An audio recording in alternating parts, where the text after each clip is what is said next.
کہ وہ جمعہ پڑھا دیں۔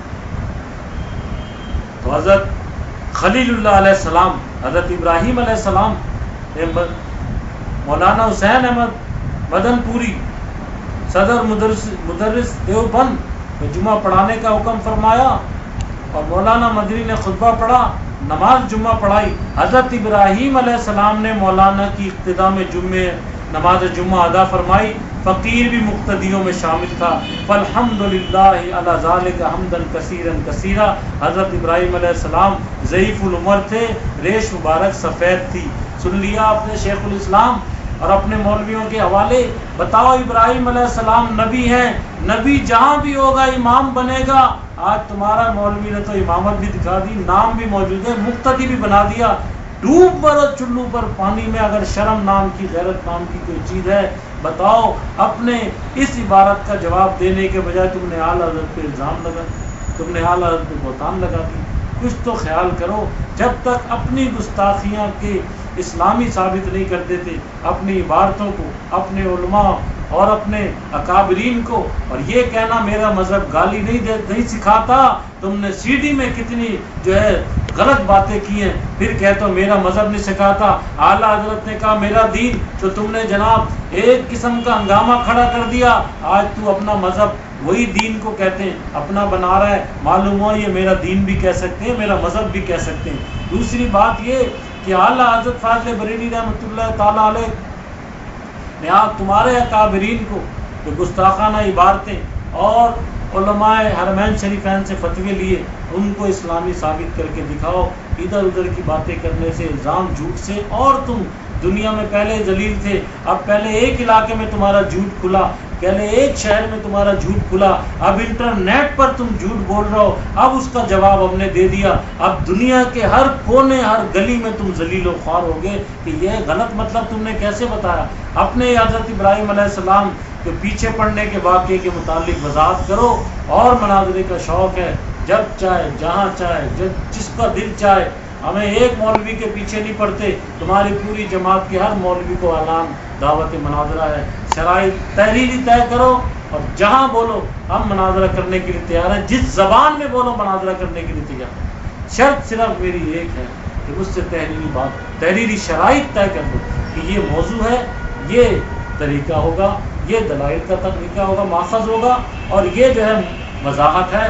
یہ اگر کوئی وضاحت طلب سوال ہوں گے، ان کا چند محمد مولوی مناظرے کے موضوع طے کرنے کے بعد 2 دفعہ پلٹا ہے، اور اصول مناظرہ اٹھا کر دیکھ لو، رشیدیہ اٹھا کر دیکھ لو، جو موضوع مناظرہ تبدیل کرے گا طے ہونے کے بعد وہ شکست خوردہ ہے۔ پہلے یہ طے پایا کہ امکان کذب ہوگا، اس کے بندے آئے، میرے پر ریکارڈ موجود ہے، اور انشاءاللہ اگلی سی ڈی میں وہ سارے ریکارڈ، سارے پرچے، سارے دستخط میں دنیا کے سامنے رکھ رہا ہوں کہ ان کے بندے آئے، انہوں نے کہا امکان کذب پہ نہیں ہوگا، مناظرہ وقوع کذب پہ ہوگا۔ میں نے کہا وقوع کذب پہ شرائط طے ہوں گی، بہرحال اس سے بھی بھاگ گیا۔ جب وقوع کذب کی شرائط کی طرح سے میں نے کہا یہ لے جاؤ، مولوی سے جواب لاؤ، مناظرے کے لیے تاریخ لے لو، اس پہ بھی بھاگے۔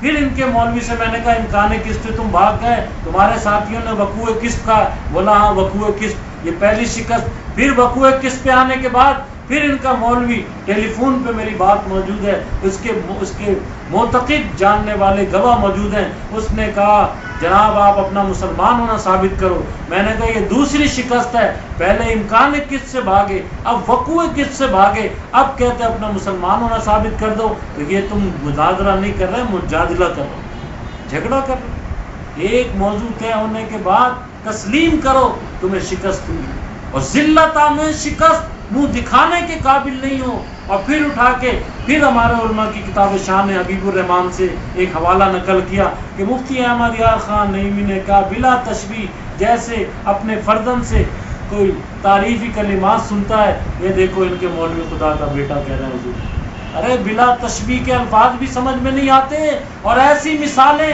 اگر تیرے دیوبندی علماء سے دکھا دوں، بتا ان کو کافر مان لے گا؟ پتہ ان پر کیا فتویٰ لگائے گا. کتنے حوالے بلا تشبیہ کے ایسے ہیں جو نہ خدا کی شان ہو سکتی ہے نہ حضور کی شان ہو سکتی ہے. وہ سارے میں نکال کے دکھانے کے لیے تیار ہوں. صرف اتنا لکھ دو کہ ہاں اگر ہمارے علماء نے بھی ایسی بات لکھی ہوگی ہم انہیں بھی گستاخ کہیں گے, ہم انہیں بھی کافر کہیں گے. بھلے اتنی سی بات لکھ دو, حوالے کہ میں انبار لگا دیتا ہوں. ہزاروں کی تعداد میں یہ بلا تشبیہ والی باتیں تو موجود ہیں, اور انشاءاللہ تعالی حق واضح ہو جائے گا اگر یہ صحیح طریقے سے بات کریں اور چرب زبانی چھوڑ دیں, جھوٹ چھوڑ دیں, بہتان چھوڑ دیں, تو انشاءاللہ تعالی قل جاء الحق وزهق الباطل ان الباطل کان زہوقا. جب حق آ جاتا ہے باطل بھاگ جاتا ہے. باطل تو ہے ہی بھاگنے کے لیے. اللہ تعالی ہم سب کو مسلک حق, مذہب حق, اہل سنت و جماعت پہ قائم و دائم رہنے کی توفیق عطا فرمائے. وما علینا الا البلاغ. لہذا جب تک یہ اپنے اکابرین کا ایمان اور ان عبارتوں کو اسلامی ثابت نہیں کریں, اس وقت تک یہ دوسرے فروعی اختلاف ادھر ادھر کی عبارتیں لے کے جھوٹ, فراڈ, بہتان جتنا بھی کریں گے اتنے زیادہ ذلیل ہوں گے. اور یہی دیکھو ان کی عقل پہ حیرت ہو کہ عقل ہوتی تو خدا سے نہ لڑائی لیتی کہ یہ گھٹائیں اسے منظور بڑھانا پہ. کہ جتنے بھی بے ایمان ہیں حضور کی شان گھٹانے کی کوشش کریں گے, اللہ تعالیٰ حضور کی شان بڑھاتا ہے. فرمایا وَلَلْآخِرَةُ خَيْرٌ لَكَ مِنَ الْأُولَىٰ. محبوب ہر آنے والی گھڑی آپ کی شان میں اضافہ ہو. امتی کی آنے والی گھڑی ہر جناب بدتر سے بدتر ہوتی جائے گی. اے محبوب آپ کی آنے والی گھڑی جو ہے وہ شان میں اضافہ کرے گی.